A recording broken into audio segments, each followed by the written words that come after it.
Bismillahirrahmanirrahim. Elhamdülillahi Rabbil alemin. Vessalatu vesselamu ala eşrefil enbiya'il vel murselin. Nebine Muhammedin ve ala alihi ve sahbihi ecmain. Amma ba'd. Allah'ın rahmeti, salamı ve bereketi Allah'a hakkıyla iman etmiş seçkin kullarının üzerine olsun. Evvela bu meclise sebepkar olan kardeş ve bacımızı Allah Resulü sallallahu aleyhi ve sellemin yeni nikah etmişleri, aile kuranları tebrik ettiği o tebrik ederek deyirəm ki Barakallahu leke ve baraka aleyke ve cema'ne beynehuma fil hayr. Allah'tan dilirəm ki onları xeyir üzerine cem etsin, onlara salih zürriyet nasip edesin. Allahümme amin. Həmçinin Allah Azze ve Celle biz Müslümanlara oldukları her bir mecliste Allah Azze ve Celle'nin dinine davet etmek vazifesini yüklemiştir. Ve bizler de bu sözlerin muhatabı olan Müslümanlar olarak bu vazifeni öz öhdəmizə götürür ve olduğumuz yerlerde öz qövmümüzü, öz millətimizi, öz qohum əqrabamızı Allah Azze ve Celle'nin tövhid dinine davet edir. Onları cahil qaldıqları ve fitrətlərində olan bu tövhidi unuttukları için onlara bir hatırlatma edir. Çünkü Allah Azze ve Celle biz insanları yiyip içmek için değil, sadece dünya dalınca kaçmak için değil, hemşinin ilk olarak Allah Azze ve Celle'ye ibadet etmek için yaratmıştır. Zariyat suresinin 56. ayetinde Allah Azze ve Celle buyurur ki, "Mən bütün cinleri ve insanları yalnız mənə ibadet etmek için yaratmışım." Ve burada ibadetten qəsd olunan da ilk mərhələdə namaz kılmak, oruç tutmak, zekat vermek değil, Allah Azze ve Celle'ni tövhidle birlemek. Eğer bir insan Allah'a şirk koşursa, Allah Azze ve Celle'ye küfür edirse bu insanın bu ibadetleri yerine getirmesinin ona hiçbir faydası yoktur. Çünkü Peygamber sallallahu aleyhi ve sellem özü de davet ettiği zaman ve hemçinin yetiştirdiği sahabeleri başka diyarlara davete gönderdiği zaman onlara derdi ki ilk olarak insanları La ilahe illallah'a davet edin. Eğer bunu kabul etseler ondan sonra onlara namaz emredin. Bunu da kabul etseler ondan sonra zekatı, orucu ve diğer İslam ehkamlarını. Ve bizler uzun iller cahil mollaların, pul dalınca kaçan din adamlarının bizi aldatmasıyla İslam'ı sadece namaz kılmaktan, Ramazan ayında oruç tutmaktan, yaslarda ve diğer meclislerde Kur'an okumaktan ibaret olduğunu zannetmişik. Ama Allah hamdolsun ki Allah Azze ve Celle'nin merhameti sayesinde elin bizlere gelip çattıktan sonra bilirik ki bu dinin asli namaz ve diğer şeylerden başlanır. Ve bizler de ilk olarak siz qövmümüzü, siz qohumlarımızı, siz əqrabalarımızı İslam'a çağırarken tek olan Allah'a ibadet etmeye, ona hiçbir şeye ortak koşmamaya davet edilir. Ve Kur'an'da Ali İmran suresinin 64. ayetinde Allah Azze ve Celle öz Resuluna kitap əhlini necə davet etmek qaydasını öğretir. Ve eyniyle Resulunun timsalında bizlere de öğretir ki insanlarla ortak bir noktada görüşmek için onları bu davet edeceğimiz şeylere çağırmamız lazımdır. Ayette diyor ki قُلْ يَا أَهْلَ الْكِتَابِ تَعَالَوْا إِلَى الْكَلِمَةٍ سَوَاءٍ بَيْنَنَا وَبَيْنَكُمْ. De ki ey kitap ehli sizinle bizim aramızda olan ortak bir kelimede birleşek. Nedir bu ortak kelime? اَلَّا نَعْبُدَ اِلَّا اللّٰهَ وَلَا نُشْرَكَ بِهِ شَيْئًا. Tek olan Allah'a ibadet edek ve hiçbir şeyi ona şerik koşmayak. وَيَتَّخِذَ بَعْضُنَا بَعْدًا اَرْبَابًا مِنْ دُونِ اللّٰهِ. Ve Allah'ı koyup da birbirimizi Rabler kabul etmeyek.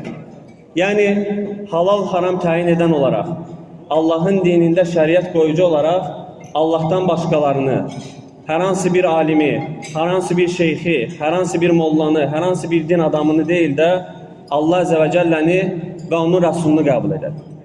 Ve devamında diyor ki فَاِنْ تَوَلَّوْا. Eğer yüz çevirseler فَقُولُ شَهَدُوا بِأَنَّا مُسْلِمُونَ. De ki şahit olun ben Müslümanlardanım. Demek ki bizler de birbirimizle ortak bir noktaya görüşmek için tek olan Allah'a ibadet etmeli, hiçbir şeyi ona şerik koşmamalı ve Allah'tan gayrilerini Allah'ın dininin önüne, Allah'ın şeriatının önüne getirmemeli. Bizler o Müslümanlarız ki bizim dinimiz tek olan Allah'a ibadet etmek, ona şərik qoşmamaq və ona şərik qoşanların da müsəlman olmadıqlarına, müşrik və kafir olmalarına etiqad etməkdir. Və bugün hər kim Allahdan qeyrisinə dua edərsə, Allahdan qeyrisindən şəfaət diləyərsə, Allahdan qeyrisini hökm qoyucu olaraq qəbul edərsə, ona mühakimə olunarsa və bu istər Baravskoy tağutlar olsun, istər bu birisi paqon daşıyan tağutlar olsun, istər də digər qanunlara tabi olan cümhuriyyət, laiklik, demokratiya və s. fərq etməz. Bütün bunlara mühakimə olunanlar, bunların hökmlərini qəbul edənlər Allah Əzə və Cəlləyə ibadətində, itaətində və hökmündə şirk qoşmuşdular. Və sizlər bu söyləyəcəklərimi heç bir məscidin cümə xutbəsində eşidə bilməzsiniz. Heç bir yasda oturub dinlədiyiniz mollalardan eşidə bilməzsiniz. Çünki bu Allahın dini uzun əsrlərdir ki, insanlardan gizlədilir. Və bugün bizlər bu həqiqəti insanlara dediyimiz zaman da sanki ilk dəfə eşidirlərmiş kimi, sanki yeni bir din danışılırmış kimi təəccüb edirlər. Və bu səbəblə də müxtəlif adlar qoşur və müxtəlif səbəblərdən müsəlmanlardan uzaqlaşırlar. Buna görə də ey qövmümüz, Allahdan qeyrilərini hökm qoyucu olaraq təyin etməklə, 4 ildən bir seçilən bu seçkilərdə gedib səs verməklə Allaha şərik qoşmayın. Çünki sizin səs verərək seçdiyiniz o hakimlər, səs verərək yerinizə təyin etdiyiniz o deputatlar sizin adınızdan və sizin əvəzinizdən Allah Əzə və Cəlləyə küfr edirlər. Hansı ki Allah Əzə və Cəllənin kitabında içki içmək, zina etmək, qumar oynamaq və digər bütün fısq və fucur işlər haramdır. Lakin sizin səs verərək təyin etdiyiniz bunların kitablarında bunlar Allah Əzə və Cəllənin dinini bir kənara ataraq bütün bunların halal olduğuna etiqad edirlər və bunu tətbiqatda da göstərirlər. İndi bəziləriniz deyə bilər ki, harada eşidibsiniz ki, bunlar bu məsələlərin halal olduğunu desinlər. Çünki halal və haram sözü ərəb dilində olduğuna görə zənn edirsiniz ki, mütləq şəkildə insan buna halal və yaxud da haram deməlidir. Halal dediyimiz zaman, yəni bu şey olar, bu şeyi etmək icazəlidir. Haram dediyimiz zaman da hər hansı bir şeyin qadağan olmasını bildirməkdir. Əgər vergi alaraq içki satışı ölkəmizdə açıq-aşkar gedirsə, deməli bunu caiz görür və bunu halallaşdırırlar. Əgər 18 yaşdan yuxarılar zina edirlərsə və bunun üçün bunların kitablarında heç bir cinayət məsuliyyəti yoxdursa, deməli bunlar zinanı halallaşdırıblar.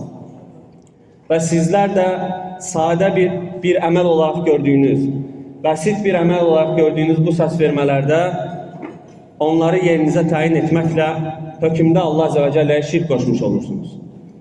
Eləcə də qəbirlərə, pirlərə, ziyarətlərə və s. türbələrə gedərək orada onlardan evlad diləməklə, orada onlardan şəfaət diləməklə Allah Əzə və Cəllənin yerinə onları uluhiyyətində Allah Əzə və Cəllənin şərikləri olaraq qəbul etmiş olur. Əgər bir insan bütün bunları inkar edərək bir müsəlman olmağa qərar verərsə, o zaman onun üçün vacib olan Allah Əzə və Cəllənin Quran-ı Kərimdə ona öyrətdiyi şəkildə bütün bu tağutlardan, bütün bu şirklərdən və əhlindən bəri olmalı, onlardan uzaqlaşmalıdır ki, ta ki müsəlmanlardan sayılsın.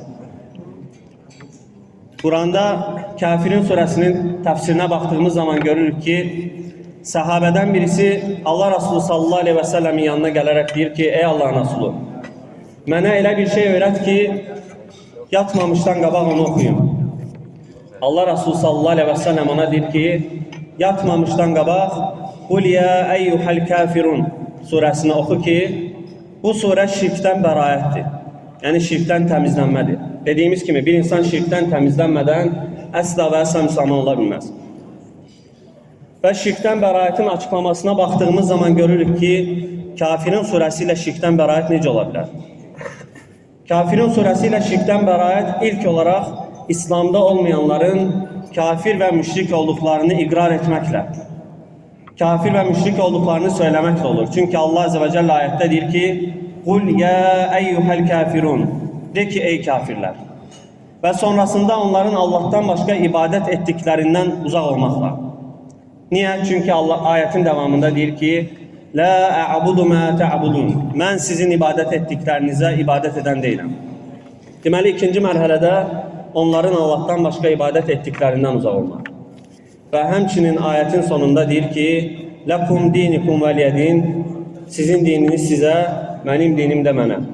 Yəni Allaha şərik qoşan kəslərin özlərinə müsəlman da desələr, özlərinə mömin də desələr, özlərinə əhl-i sünnət də desələr, əgər hər hansı bir şeydə Allaha şərik qoşurlarsa, onların İslam dinindən başqa bir din üzərində olduqlarına etiqad etməliyik. Çünki həqiqətən də şirk Allahın dinindən başqa bir dindir. Şirk bir libasdır və kim giyinərsə o libas ona aid olar. Ona görə də yəni nə sözümüzü açıqca söyləməkdən qorxmalıyıq, nə də Allah Azə və Cəllənin dinini yaşamaqda insanların qınamasından qorxmalıyıq. Bizdən qabaqçıların həyatına baxdığımız zaman görürük ki, Allah Rasulü sallallahu aleyhi və səlləm istər Məkkə dönəmində olsun, istər Mədinə dönəmində olsun, insanları ilk dəvət etdiyi şey tövhid olmuşdur və bu tövhidi söyləyərkən də mən bunu desəm məni tutarlar, mən bunu desəm məni döyərlər, mən bunu desəm məni sıxışdırarlar deyə nə insanların, nə də bir başqalarının qınamasından və yaxud da təzyiqlərindən qorxmamışdır. Çünki qorxulmağa ən çox layiq olan Allah Azə və Cəllədir. Və vallahi ki, biz əgər Allahdan həqiqətən haqqı ilə qorxsaq, Allahdan qeyriləri ilə olan bu qorxudulmalar bizə heç bir şeylə zərər verməyəcək. Allah Rasulü sallallahu aleyhi və səlləm öz qohumlarından və həmçinin ən sevimli səhabələrindən olan İbn Abbas radiyallahu anh nəsihət edərkən deyir ki, ey oğulcuğum, Allahı qoru, Allah da səni qorusun. İstədiyin zaman ondan istə, sığındığın zaman ona sığın. Əgər belə etsən, onu daima qarşında görərsən. Və davamında deyir ki, əgər bütün bəşəriyyət yığılıb sənə bir şeylə fayda vermək istəsə, Allahın yazdığından başqa heç bir şeylə sənə fayda verə bilməzlər. Və əgər bütün insanlar, yəni bütün bəşəriyyət yığılaraq sənə bir şeylə zərər vermək istəsə, yenə Allah Azə və Cəllənin yazdığından artıq bir zərər toxundura bilməz. Çünki qədər yazılıb, qələmlər qaldırılıb və mürəkkəb də quruyub. Əgər bizlər Allah Rasulü sallallahu aleyhi və səlləmin hər sözündə sadiq olduğuna etiqad ediriksə, ki, bunu etmədən müsəlman ola bilmərik, və şübhəmiz də yoxdur ki, Allah Rasulü sallallahu aleyhi və səlləmin dediyi hər bir söz vəhidir və həqiqətdir. Allah Azə və Cəllə bizləri yalnız özü ilə qorxudur. Və Allah Azə və Cəllə deyir ki, sizin qorxduqlarınız, qorxduğunuz şeylərdə sizə heç bir şeylə zərər verə bilməz, əgər mən onlara izin verməsəm. Və mən də elə bir Allaha iman gətirmişəm ki, əgər mən onun haqqını qoruduğum üçün Allah Azə və Cəllə heç vaxt məni darda qoymaz və heç vaxt məni rəzil olanlardan, zəlil olanlardan etməz. Odur ki, qardaşlar, olduğunuz hər yerdə, oturduğunuz hər məclisdə Allah Azə və Cəllənin haqqını layiqincə qoruyun. Və əgər biz bir-birimizə qohum deyiriksə, dost deyiriksə, bir-birimizi sevdiyimizi iddia ediriksə, istənilən iddia isbat tələb edir. Sevgi də isbat tələb edir, müsəlmanam demək də isbat tələb edir, dostam demək də isbat tələb edir. Əgər bizlər qohum əqrabamızı həqiqətən seviriksə, onlarla xeyir məclislərində, şər məclislərində oturub bir yerdə yeyib içiriksə, deməli, onlara olan sevgimizin isbatı gördüyümüz halda ki, onlar ateşə doğru gedirlər, onları bu ateşdən çəkindirməkdir. Əgər mən bunu desəm, bu qohumum məndən küsər.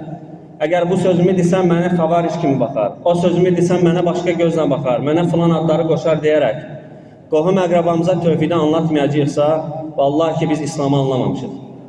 Və qiyamət günü o qohum bizim yaxamızdan yapışaraq deyəcək ki, ya Rabbi, bu mənim qapıma gəlirdi, mənim qapımda otururdu, mənlə birlikdə yeyib içirdi, lakin heç bir zaman məni sənin dininə dəvət etmədi. Heç bir zaman məni sənin əzabından qorxutmadı. Heç bir zaman məni sənin cənnətinlə müjdələmədi. Və əgər bizlər də sevgimizi, hörmətimizi və dostluğumuzu bir-birimizə ispat etmək istəyiriksə, bu cür yığıncaqlardakı fürsətlərdən istifadə edərək bir-birimizə Allah Azə və Cəllənin həqiqi tövhidini anlatmalı, bir-birimizi Allah Azə və Cəllənin həqiqi dininə dəvət etməliyik. Bu dünyada olan bütün ləzzətlər fanidir və bu dünyada olan bütün əziyyətlər keçərlidir. Yəni, əbədi olaraq davam eləməyəcək. Lakin Allah Azə və Cəllənin cənnəti əbədi, Allah Azə və Cəllənin nemətləri əbədi və əgər müşrik və kafir olaraq Rəbbinə qovuşarıqsa, o zaman Allah qorusun, Allah Azə və Cəllənin əzabı da əbədi olacaqdır. Odur ki, sizləri, hər birinizi Allah Azə və Cəllənin tövhidinə dəvət edir, Allah Azə və Cəlləyə şirk qoşmadan ibadət etməyə, Allah Azə və Cəllənin haqlarını layiqincə qorumağa dəvət edir, sizləri Allah Azə və Cəllənin əbədi əzabı ilə qorxuduram. Və əgər ki, bundan qorxsanız ve eğer ki tek olan Allah'a ibadet edip hiçbir şey ona şerik koşmasanız, ayaklarınız altından çaylar akan ve nimetleri ebedi olan cennetlerle sizi müjdəliyirəm. O cennetler ki ne onun nimetlerini, ne onun ağaçlarını, ne onda olan hurileri, ne onda olan diğer şeyleri indiye kadar hiçbir canlı görmemiştir. Ve o nimetler ki Rabbimiz Azze ve Celle tarafından, birbaşa Allah tarafından hazırlanmıştır. Cennet ehli için hazırlanmıştır. Ve o nimetler ki dünya ile kıyaslayacak olsanız Allah Azze ve Celle der ki bu dünyanın Allah katında eğer deyir sineğin, milçayın kanadı kadar değeri olsaydı kafirlere bir kurtum belə su verilmezdi. Bizim gözlerimizi kamaştıran bu güzel dünya eğer Allah Azze ve Celle'nin katında milçayın kanadı kadar belə değerli değilse, indi təsəvvür edin ki Allah Azze ve Celle'nin cenneti necə gözəldir. Allah Azze ve Celle'nin nimetleri necə gözəldir. Ve həmçinin cennet nimetlerinin en üstünü hansıdır diye soruşacak olarıqsa, cennet nimetlerinin en üstünü kıyamet gününde müminlerin Allah Azze ve Celle'ni görmesidir. Diğer nimetlerin hiçbirisi olmasaydı belə bizi yaradan, bizi rızıklandıran, bizleri yoktan var eden ve bütün bu kainatı idare eden Allah Azze ve Celle'ni görmek marağı, Allah Azze ve Celle'ni görmek isteği belə kifayet eder ki insanın cenneti kazanmağı için çalışsın. Ve həmçinin cehennem azabı o kadar şiddetlidir ki Allah Resulü sallallahu aleyhi ve sellemin dualar etmesiyle cehennemin en yüngül azabı Peygamber sallallahu aleyhi ve sellemin əmisi Abu Talib'e verilmiştir. Ve size indi cehennemin en yüngül azabını hatırlatacağım. Allah Resulü sallallahu aleyhi ve sellem diyor ki əmim Abu Talib'e verilen cehennem azabı onun dabanlarına cehennem közü koyulacak ve o odun şiddetinden beyni kaynayacak. Bu cehennemin en yüngül azabıdır. Ve bu azab ebedi olarak devam edecek. Eğer cehennemin en yüngül azabı budursa, en şiddetli azabının ne olduğunu önce özünüz təsəvvür edin. Allah Azze ve Celle korusun ve çok uzun danışarak sizleri yormak istəmirəm. Ümid edirəm ki, danışılması gereken en vacip mesajı, en vacip meseleni sizlere çatdırdım. Ve Allah Azze ve Celle'den dilirəm ki, Allah Azze ve Celle qəlblərimizdəki möhürləri, gözlərimizdəki pərdəni ve kulağımızdaki ağırlıkları kaldırsın ki, ta ki Allah Azze ve Celle'nin hidayeti oraya yerleşsin. Çünkü hidayet elm almakla, her hansı bir elm əhlinin yanında oturmakla gelmez. Eğer belə olsaydı, 950 yıl insanları Allah'ın dinine davet eden Nuh Aleyhisselam'ın övladı kafirlerden olmazdı. Eğer belə olsaydı, Lut Aleyhisselam'ın zövcəsi kafirlerden olmazdı. Ve eğer belə olsaydı, Muhammed sallallahu aleyhi ve sellem'den daha bəlağətli, daha ilimli bir davetçi yoktur. Uzun müddət davet etmesine bakmayarak, əmisi, en sevdiği qohumu Abu Talib kafirlerden olarak ölmezdi. Bu sebeple Allah Azze ve Celle'den daima hidayet isteyək ve hidayeti elde ettikten sonra da bunun sabit kalması için o sebeplerden istifade ederek Allah Azze ve Celle'ye çoklu dualar edək ve Allah Azze ve Celle'nin bizi hak din üzere sabit etmesi için zelil bir şekilde Rabbimize yalvaraq. Allah Azze ve Celle bizleri tevhidi yaşayan, tevhidle amel eden, hak özüne geldikten sonra hakka ittiba eden, hakka tabi olan ve bundan azı dişleriyle möhkem yapışan kullarından etsin. Allah Azze ve Celle bizleri azmaktan ve başkalarını da azdırmaktan korusun. Allah Azze ve Celle bizleri hidayet üzere yaşatsın ve həmçinin qövmümüzü de, yaşadığımız şehrin ahalisini de, yaşadığımız kentlerin ahalisini de Allah Azze ve Celle hidayet etsin ve saflarımızı möhkemlendirsin, bizleri her birimizi cennet ehlinden etsin. Allahümme amin, Allahümme amin, Allahümme amin. Subhaneke Allahümme ve bihamdik. Eşhedü en la ilahe illa ent, estağfiruke ve tuğbu ileyk.